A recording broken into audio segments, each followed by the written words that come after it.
survival mode to strategy mode. Yeah. Today, we want to welcome you around the world as you're watching us live. There's something bothering us. We're really worried about it today. My name is Tochukwu, and of course, by my right is Mr. Michael. Yeah, you're welcome to the studio section. It's going to be a fantastic section today. In fact, I wanted to roll my sleeves because this thing we're going to talk about, being survival mode to strategy mode, is something that has kept almost everybody, because when we talk about being on the survival mode, with something that we have to be strategic, we have to be intentional. So today's podcast at TD Studio Hub, we're live again for you, again bringing niches that are going to transform your life. And relax and enjoy the podcast. Yeah, it's going to be fantastic. It's going to be fantastic.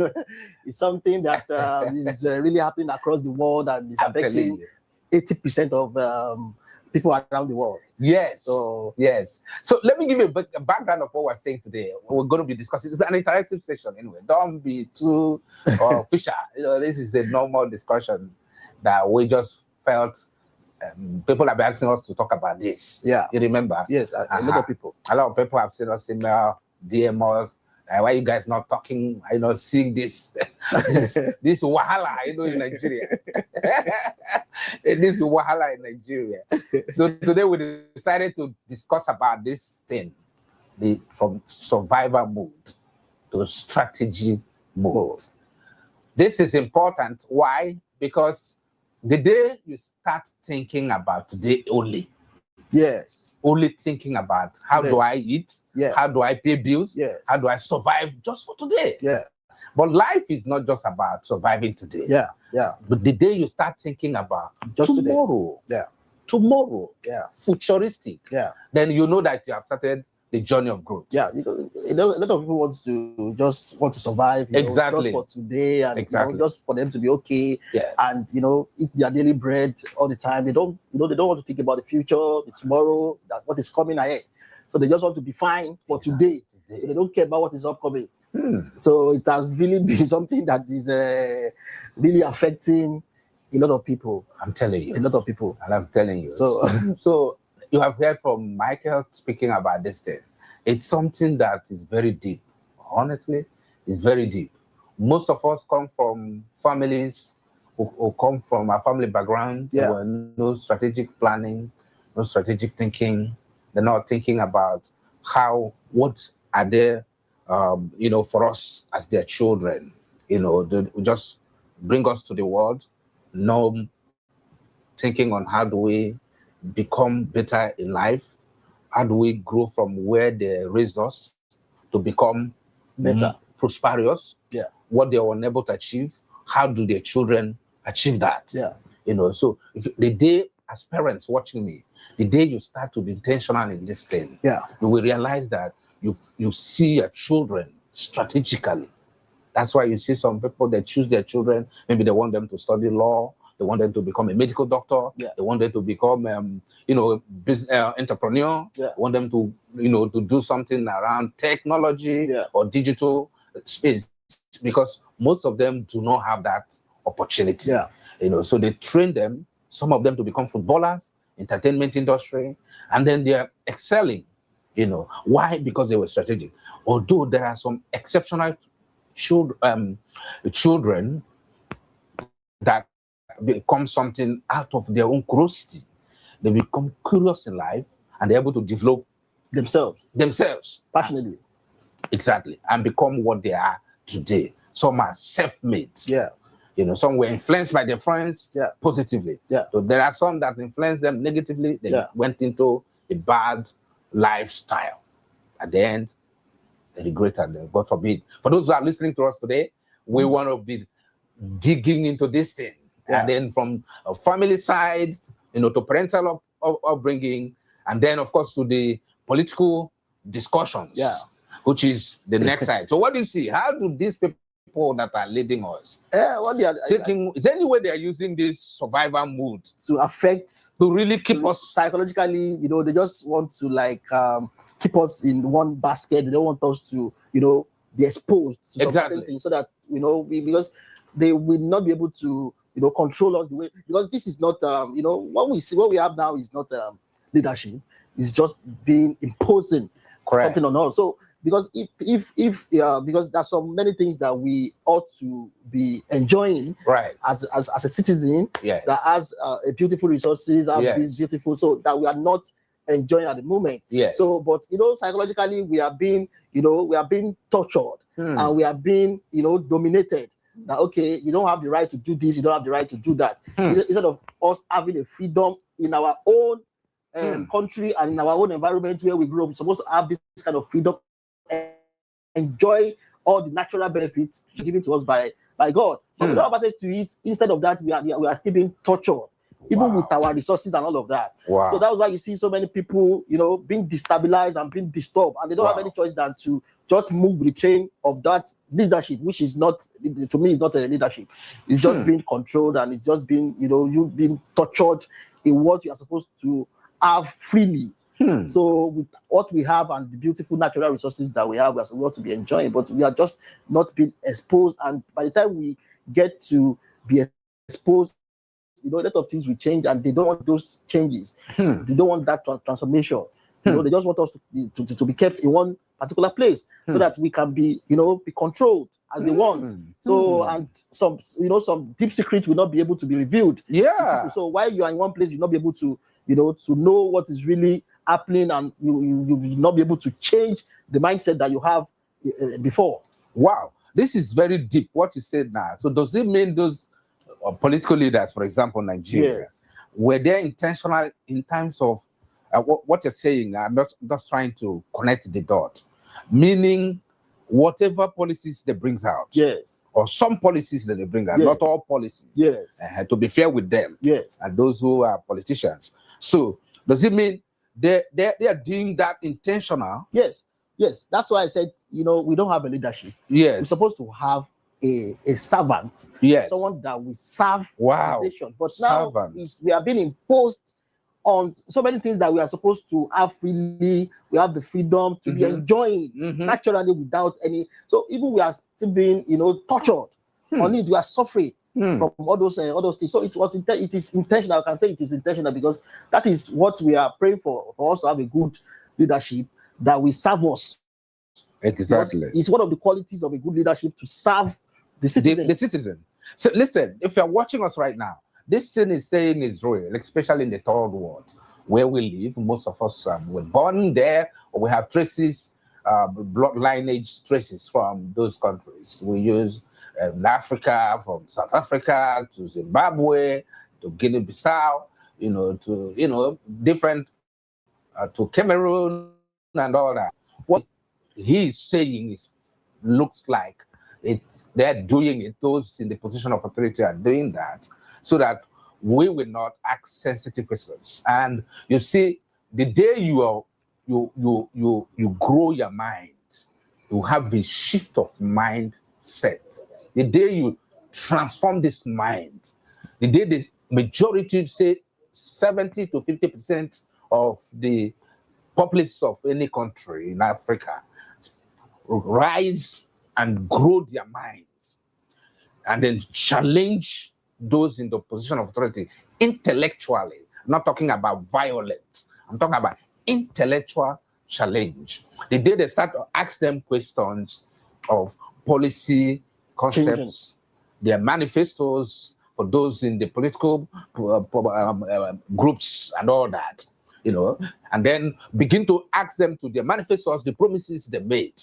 The day they begin to question them, the day the citizen rise to ask questions. So what they're doing is that they kept us in at survival the survival mode. Correct. That's the right word. That was the title we're speaking about. So how do you do that? When there's scarcity, when you cannot have constant power supply. Exactly.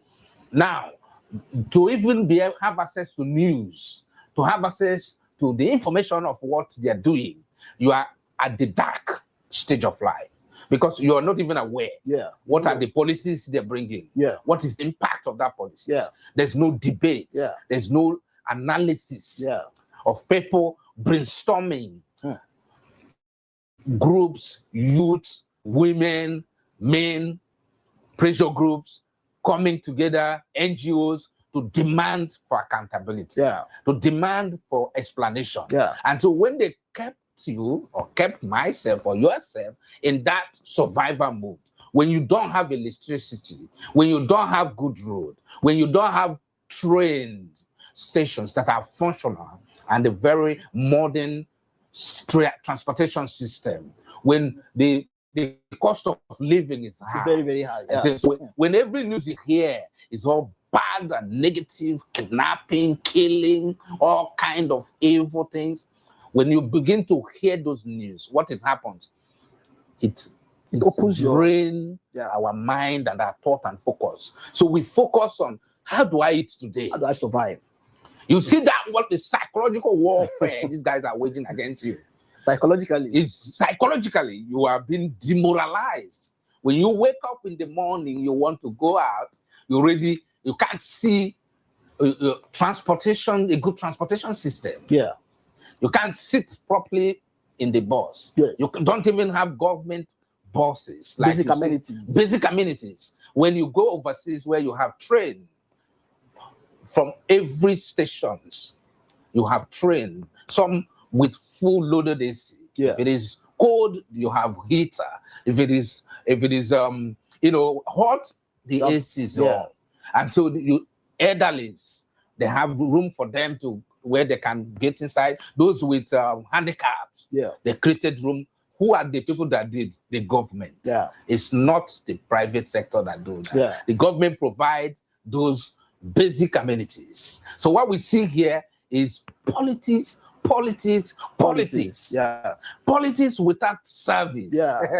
Politics without face, human face. Exactly. So it's all about survivor. Even the politicians, some of them are survivor mood. Exactly. Because how did they? What do I mean by? Why are they in the survivor mood? For those who are not at the center of power, so they want to retain their seats. You can see them in a panic mode right now. Majority of them in the panic mode. That's why it's all kind of mass movement. These are psychological warfare. You have the power to cage you, to put in a survivor mode. Because the only way you can make decisions in a rush is when you are in no option, no strategic thinking.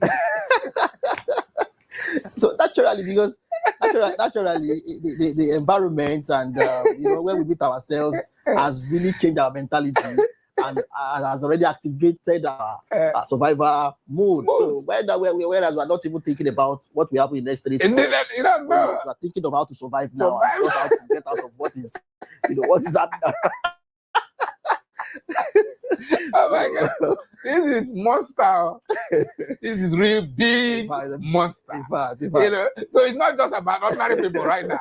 It's almost all of them. The elites, they put them in the survival. The business men, entrepreneurs, everybody's on all panic mode. It should be panic mode.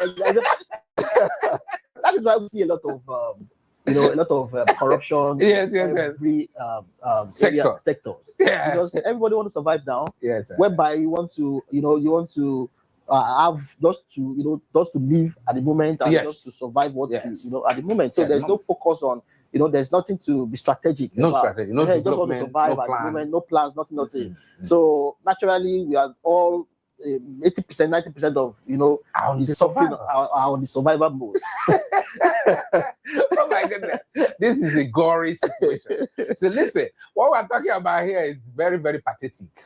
But again, that's what we found. So you find everybody striving to survive. Pay bills. You're lucky you build house. You're lucky you buy. Maybe you are mobile. You'll be able to afford the cost of buying vehicles. Now it's even some people cannot even afford it because it's too expensive because of inflation. So the thing we're talking about here, listen, if you're among those who are making this policies or intentionally put your countrymen or women into panic mode because of your selfish interests, the ego of whatever you want to achieve. Listen, stop that nonsense. Because some people know what you're doing. They will know. People know what you're doing, man. Come on. How long are you going to fool everybody? Exactly. You know, you cannot fool us forever. Fool everybody forever. At the end of the day, what you're trying to preserve is going to boomerang one day. One day it's going to boomerang because there will be a day of reckoning, which means you'll be out there. Someone will begin to ask those sensitive questions. People will begin to ask for accountability. Why you were there? Well, exactly. So if you opportune to find yourself in a good position, do something, man. Do something. Do something. Because at the end of the day, we belong to this party, this one. Come on, stop that petty politics. Come on, gonna work, please. It's nonsense. Stop. You have to stop it. You are listening to us. You hear what my guest said, my colleague said. You have to stop that nonsense, man. It's irritating now. It's irritating. Very, very I mean, it's very petty. Most of you guys are PhDs. Some of them are doctorate degree holders. Highly educated. Why are you being petty? Why are you being petty? Come on. Stop that selfish interest. Consider the poor children in the village. In the village, yes. Come on, we have more population of people in the rural areas. Yes, than urban areas. Yeah. They don't understand what you're doing. Exactly. And that's the kind of people they are trying to manipulate. They're manipulating the words. Exactly. Because those guys can't. They can't think beyond. Yeah, just food to eat. They just want to eat. Food, go to the farm. Exactly. Eat. And, plan for the next day, go and sleep. That day will solve itself. Another day will solve itself. Daily bread. As God, we pray to God. Yes. Give us our daily bread. God, please touch these guys' heart. Touch their heart. I hope you are listening to us. Come on. If you are enjoying this, type survivor mood must go. Just type survivor mood must go. Listen, we don't have any coloration of anything. We're just enjoying. We are not into politics. We are not into anything. We are just saying it. Relax. It's a reality of life. Don't put blood pressure on your blood. There's no need for all these things. Life is meant to be enjoy and be happy. Yes. Some be too over serious on politics. Yes. Be too overzealous politicians. Imagine if they channel that Michael to governance. Exactly. Imagine if they channel that sleepless night. Yes. This one must come here. Exactly. I need this man to come here so that I can get this area. Imagine if they map out in economic policy, strategic thinking. Everybody. Imagine if they bring the youth, put them in one box and think strategically. Exactly. Imagine that in the next 5 years. In the next 5 years, the country in fact, the development will rise up to about 80%. Oh my God. Because this thing is, what we are saying here is just, for the betterment of the country. Honestly. Everybody should be entitled to freedom. Yourself. Everybody. So what is affecting this thing is affecting everybody. So if this thing is, if we are able to be intentional about what we are doing, and and we are liberal, and have the kind of the fear of God, and you are seeing the love you have is being transmitted to another person. You don't want to see your neighbor exactly in the survival mode. So there's no need. There's no need for that. There's no need because you cannot stay there forever. No. It doesn't last long. Whatever it's just you for have, the meantime. and even if you have, let's assume you accumulate whatever different ways you accumulate the money you are looking for, and then you see the majority of the people around you are poor. You're not free. You're not free, and that's why. They're kidnapping people here. Exactly. You're not free. To collect ransom. Exactly. Imagine if the wealth is being redistributed. Do you think somebody will go and kidnap somebody for what? Exactly. Nobody will do that. Nobody will do that. All those things are not happening in the first world country. Why would you kidnap somebody? What happens there is to bring your intellectual to reasoning. Then so your statement is ready to help to assist you to be whatever you want to be, so long as it's going to benefit the community. When there's where there's no opportunity, think in the survival mode. That's the thing now. You don't want to be strategic. That's the thing. So you just want to survive and just be fine. But all those things really affects. That's really affecting a lot of people mentally and psychologically. In some countries, for example, UK, Canada, USA. That's what they call NGO. The churches we have in some Africans, we call it churches. Yes. They are NGO overseas. Yeah. Those guys, the government has money allocated every year for them, every budgetary year for them. Why? Because they are taking people from crime, refine them through the word of God. So the government give them money for that. They compensate them. Yes, because once government don't want criminal crime, so they want to reduce the rate of crime. In their country, in their vicinity, in their communities, their provinces. So what do? They know that those NGOs has a lot of influence on the members or the group they belong. So some they have massively. So what do? They apply for funds. That fund will be given to them. They channel that fund in human development, capital development, teaching them on how to become better, refining those who are into drugs. Those are taking some hard substance. They'll be refining them. So when they refine them, they become good in the society. So what we do here now is that your policies are criminalizing your citizens indirectly, but you don't even know. So what you're doing is that you're building more criminals. Day by day. And you think that by the gun, or by carry this, it will not stop those things. It never stops. Go to the roots. The root is governance, redistribution of the Commonwealth. Looking at strategically allocate men to different regions. So people will feel your presence. I was in Canada one certain time. I was discussing with one man. I said, how can you leave some certain communities and states? No industry, nothing. Manufacturing is not going on there. So how do you take those people that are every day they are giving birth out of the streets? Imagine if you strategically put industries in those states based on their economic, equilibrium, where they are good, comparatives. You put them there. If they are good in manufacturing, or soil or farming, strategically put them what they want. And they grow. And another state, they grow. Same thing. Another state, they grow. Same thing. Why would they be running to even political posts would be diminished? Nobody would be passionate to go into politics. So these guys, that's why we're talking about survival mode. So they put the youth in survival mode. They can use them to rig elections. They can use them to go and kill their opponents. Did you see the evils that these guys are creating? They don't even know what they're doing. Exactly. At the end of the day, within 4 years, 8 years, you're out of place. What happened to the consequences of your action?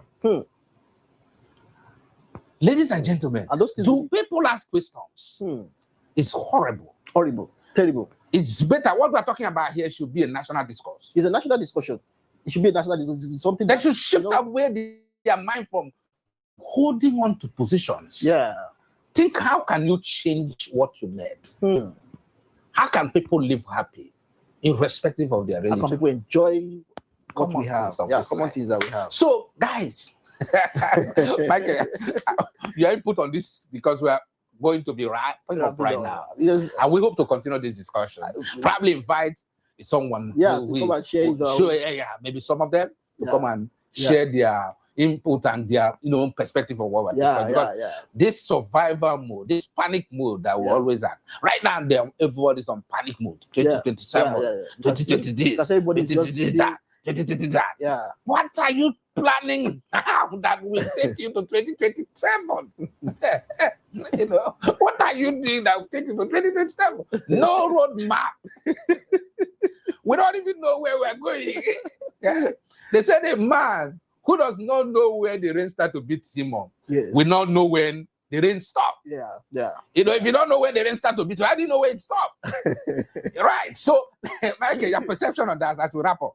Because what I'll just have to say is that our leaders that that are leading us, is just lead us right. That's the best thing. Because we deserve to be happy. Yes. And we deserve to enjoy what we have. It is God that put it, that has provided all these resources that we should be enjoying.